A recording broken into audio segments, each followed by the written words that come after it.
Selamat datang ke Majlis Peluncuran Program Pembaharuan Teksi Madani Nasional. Kita mengalu-alukan ketibaan yang amat berhormat Datuk Seri Anwar bin Ibrahim, Perdana Menteri kita, diiringi barisan dip-dip kehormat. Berikan tepukan yang paling gemuruh. Pengumuman dan kehadiran yang amat berhormat Perdana Menteri pagi ini mencerminkan komitmen Kerajaan Madani untuk terus memperbaharui industri teksi agar pemandu memperoleh peluang yang terlebih baik manakala rakyat menikmati perkhidmatan yang lebih selamat, selesa dan berkualiti.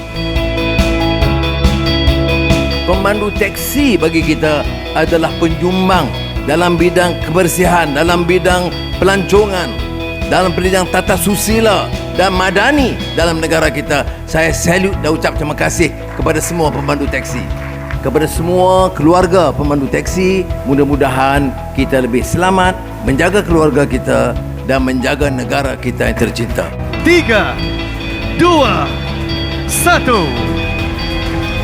Terima kasih dipersilakan Yang Amat Berhormat Perdana Menteri. Dengan sukacitanya dipersembahkan Proton S70, kenderaan rasmi bagi program pembaharuan teksi Madani Nasional.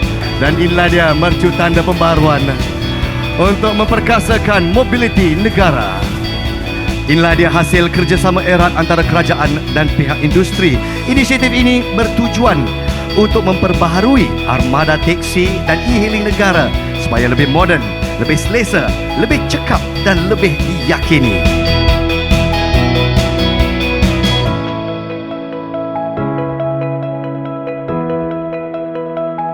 Bersama Kementerian Pengangkutan, Proton berbesar hati menyokong inisiatif nasional ini.